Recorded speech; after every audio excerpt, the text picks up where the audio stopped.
မင်္ဂလာပါကျွန်တော်ဒီနေ့ HR နေပြီးတော့ကျွန်တော်တို့ပထမအဦးဆုံးကျွန်တော်တို့ unboxing နဲ့ review လုပ်ပေးမယ်ကျွန်တော်တို့ monitor လေးပါအဲ့တော့ကျွန်တော် monitor brand ကကျွန်တော် LG brand ဖြစ်မယ် UltraWide ပေါ့နော်ကျွန်တော်တို့ဒီ LG UltraWide monitor ဖြစ်မယ်ကျွန်တော်တို့ model ကကျွန်တော် 29WL500 ဆိုပြီးတော့ကျွန်တော်တို့ဒီ model number လေးဖြစ်ပါတယ်အရင်ဆုံးကျွန်တော်တို့သူ့ packaging ထဲမှာဘာတွေပါလဲဆိုတာကိုကျွန်တော်တို့တစ်ချက်အရင်ဆုံးကြည့်လိုက်ရအောင်နော်Okay, အဲ့တော့သူ့ packaging နဲ့ကျွန်တော်ဘာတွေပါလဲဆိုတော့ကျွန်တော်စပြီးတော့ unbox လုပ်ကြည့်အောင်နော်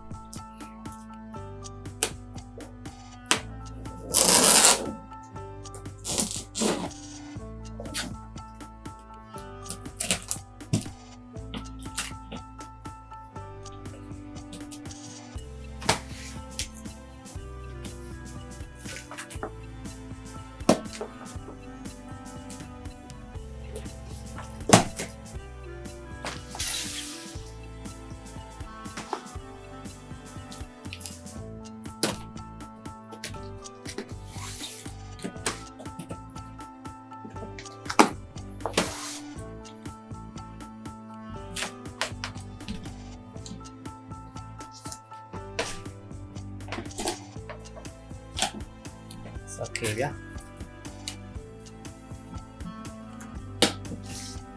အဲ့တော့ကျွန်တော်တို့သူ့ရဲ့ packaging နဲ့မှာပါရတဲ့ပစ္စည်းတွေပါတယ်ဆိုတော့ကြည့်အောင်ပဲဒါတော့ကျွန်တော် handling guide တွေပါဗျာဒီဆုံးရှိပြီးတော့ကျွန်တော်ကကျတော့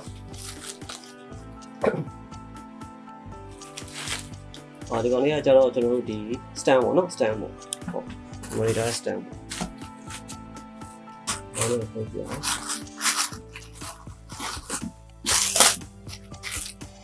Okay ဒီ package ထဲမှာဆိုလို့ရှိရင်ကျွန်တော်တို့ဒီဟာလေးတစ်ခုပါမယ်ဆိုတော့ဟာလေးပို့ကြည့်အောင်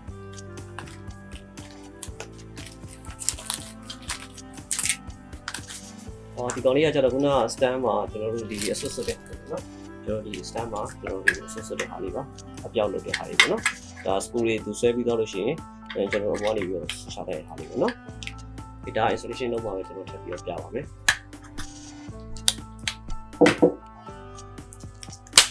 Okay ဒီတော့ကျတော့ကျွန်တော်တို့ adapter ပါ monitor ကိုကျွန်တော်တို့ power ပေးဖို့အတွက်ကို adapter ပါ2 pin adapter ပါ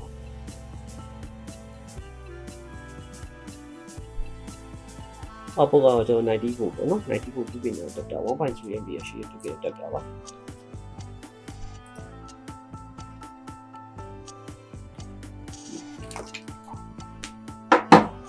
Okay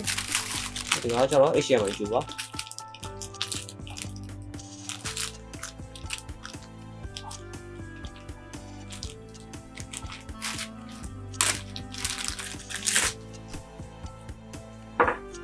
HDMI ကျူပါ page ပေါ့နော်ဒီပါတယ်6ပါတယ်နော်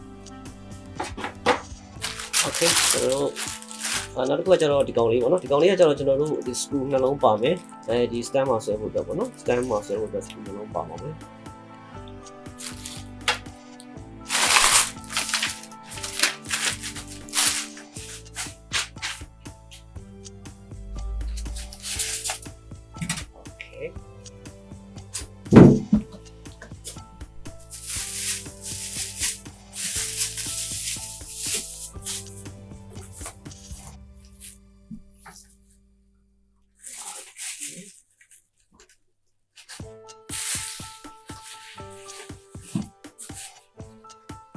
ဒါကျွန်တော် LG ကျွန်တော်တို့ UltraWide IPS panel ပေါ့နော် LG UltraWide model number က 29WL500 ပေါ့နော်500ပါသူ့ရဲ့ packaging ထဲမှာတော့ကျွန်တော်တို့ဒီ main monitor တစ်လုံးပါမယ်ပြီး HDMI keyboard တစ်ခုပါမယ်ပြီးတော့ကျွန်တော်တို့ stand ပါမယ်stand ရဲ့ဒီ part ကအစိပ်အပိုင်းကကျွန်တော်တို့၄ခုပါမှာပေါ့နော် stand မှာအောက်ကအထိုင်တစ်ခုပါမယ် pin cover တစ်ခုပါမယ် clear stand ကြောက်ပိုးတိုင်တစ်တိုင်းပါမယ်ပြီးရင်ကျွန်တော်တို့ဒီဟာကိုဒီ stand နဲ့ဒီ monitor ကို screw တဲ့ screw နှလုံးပါမယ်ပြီးရင်ကျွန်တော်တို့ adapter တစ်လုံးပါမယ်ပေါ့နော်ဒါသူ့ရဲ့ packaging ထဲမှာပါဝင်တဲ့ဟာတွေကတော့ဒါတွေပဲဆိုရင်ဟုတ်ပေါ့နော်ကျွန်တော်တို့ဒီသူ့ရဲ့နောက်ကကျွန်တော်တို့ဒီ import output interface နဲ့ပတ်သက်လို့ကျွန်တော် review မှာကျွန်တော်ပြန်ပြီးထပ်ပြီးတော့ဒီဘက်ဆောင်လုပ်ပါတယ် Okay အဲ့တော့အရင်ဆုံးကျွန်တော်တို့သူ့ရဲ့ဒီ stand ပေါ့နော်ဒီ adapter တော့ကျွန်တော်ထည့်ထားလိုက်မယ်သူရဲ့ stand ကိုကျွန်တော်တက်ပုံတက်နည်းကျွန်တော်အရင်ပြပြမယ်ခင်ဗျသူရဲ့ stand ကိုကျွန်တော်သူဒီ panel မှာမောက်တဲ့ပုံစံမျိုးပေါ့နော်လောလောဆယ် stand ကိုဒီ stand ကဒီပတ်3ခုရှိတာပေါ့နော်အဲ3ခုရှိတဲ့ဟာကိုကျွန်တော်ဒီအရင်ဆုံးသူ့ရဲ့အထိုင် stand ကိုအရင်တက်ပြမယ်ဗျဟုတ်အဲ့တော့ကျွန်တော်တို့ဒီမှာသူ့ရဲ့အောက်ကအကူကြီးရှိအောင်နော်အဲ့အကူကြီးကိုကျွန်တော်တို့ဒီအလဲပိုးတိုင်းမှာကျွန်တော်တို့ဒီဘက်မှာဟာထားတဲ့တစ်ပတ်ရှိတယ်ဗျနော်အဲ့ဟာကိုကျွန်တော်တို့ကဒီလိုပေါ့နော်ဒီလိုလေးပေါ့နော်ဒီလိုတက်အောင်ဖြစ်ပါတယ်အဲ့လိုမျိုးတက်အောင်ဖြစ်ပါတယ်တက်ပြီးတာနဲ့ကျွန်တော်တို့အနောက်မှာကျွန်တော်တို့သူ့ရဲ့ screw ကသူ့ original သူ့အတွက်ဒီတက် screw မလို့ပေါ့နော်ပါပြီးသားပေါ့နော်သူ့မှာအဲ့တော့ဒီမှာသူ့မှာ screw box နဲ့ထဲမှာပါပြီးသားဗျအဲ့လိုကျွန်တော်တက်ပြီးတော့သူ့မှာပါတဲ့ဟာလေးကိုကျွန်တော်တို့လှည့်ပြီးတော့တက်ပြီးလိုက်ရမှာပေါ့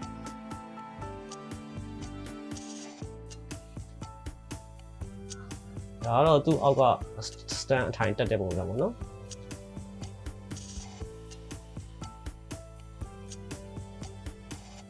โอเคပြီးတော့သူ့မှာပြန်ပြီးတော့ဒီဝင်းလေးကိုကျွန်တော်ပြန်ကတ်ထားလိုက်ရတယ်ပေါ့နော်ဒါကတော့သူ့ရဲ့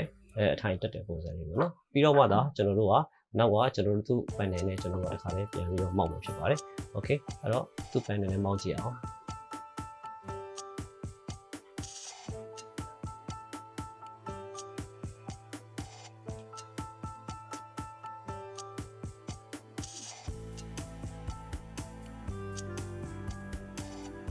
โอเคအဲ့တော့ကျွန်တော်ကသူ့ရဲ့ဒီမှာအောက်က stand ထားပြီဆိုရင်သူ့ရဲ့ကျွန်တော်တို့ဒီ main panel ကိုကျွန်တော်တို့ကဒီမှာ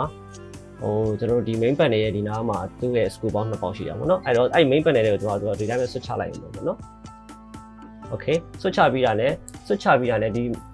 တဲကိုဝင်သွားပြီဆိုတာနဲ့ကျွန်တော်မှသူ့ packaging ထဲမှာပါတယ်ကျွန်တော်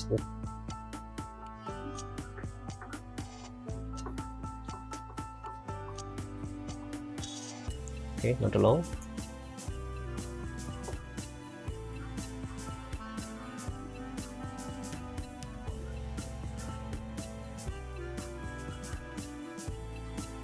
โอเคအဲ့လိုပြီးတော့မှဒါကျွန်တော်တို့ကဒီမှာသူ့ရဲ့ဒီ cover လေးပေါ့နော်ကျွန်တော်ခုနကပြတဲ့သူ့ရဲ့ cover လေးကိုအပေါ်ကနေပြီးတော့ကျွန်တော်တို့ဆွတ်ချလိုက်မှာဖြစ်ပါတယ်ဒီလိုလေးပေါ့နော်ဒီအနောက်ကနေပြီးတော့ဒီကတွန်းထည့်လိုက်ရရတယ်ပေါ့နော်ဒါဆိုရင်သူကလည်းကျွန်တော်တို့ကွက်တီဖြစ်သွားပြီနော်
โอเคကျွန်တော်တို့ဒီ unboxing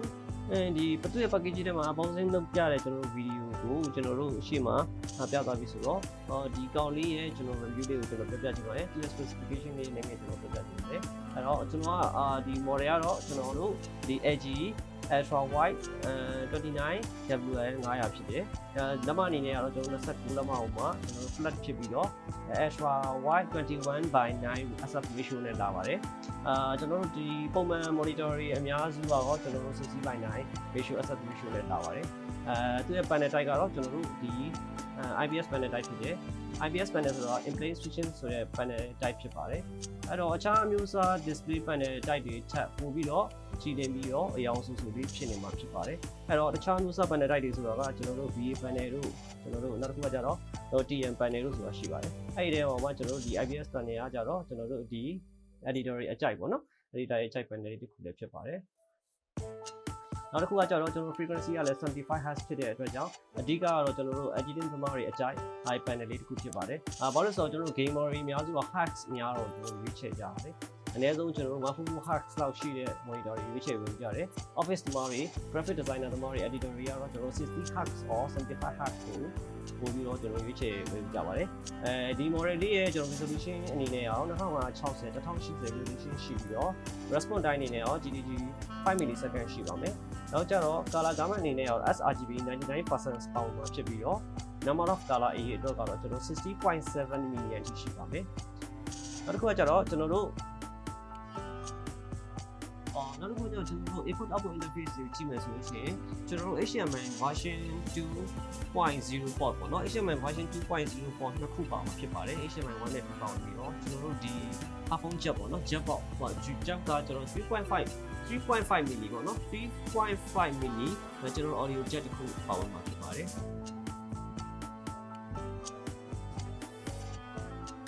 ကျွန်တော်တို့နောက်တစ်ခုကကြတော့ဒီကောင်လေးကကြတော့ဒီကျွန်တော်တို့ 29WL500 မှာကြတော့ကျွန်တော် visa mount ကို support လုပ်ပါတယ်visa mount ကကြတော့သူ့ရဲ့ဒီ visa mount support size ကတော့ကျွန်တော်100အမြောက်100ပေါ့နော်100အမြောက် 100mm ကျွန်တော်တို့ပတ်လဲ support လုပ်တာဖြစ်တဲ့ကြောင့်ကျွန်တော်တို့အခုလိုမျိုးကျွန်တော်တို့ဒီ dash မှာကျွန်တော်တို့ဒီ arm အနေနဲ့ dash spring arm အနေနဲ့ကျွန်တော်တက်မဲ့ mount လုပ်ပြီးတော့ကျွန်တော်အသုံးပြုမဲ့ဒီနေ့အတွက်ကိုပို့ပြီးတော့အဆင်ပြေစေပါတယ်ဟုတ်ကဲ့ပါကျွန်တော်နောက်ပိုင်းဒီ gaming monitor နဲ့ပတ်သက်တာတွေရော editing monitor တွေနဲ့ပတ်သက်တာတွေရောကျွန်တော်ခုလို unboxing နဲ့ review တွေကိုပြုလုပ်ပေးတော့မှာဖြစ်ပါတယ် like and share လုပ်ပေးကြပါဦးခင်ဗျာ page က video တွေကိုလည်းကျွန်တော် YouTube channel မှာ upload လုပ်ပေးတော့မှာဖြစ်လို့ subscribe လုပ်ပေးကြပါဦးခင်ဗျာအားလုံးကျေးဇူးတင်ပါတယ်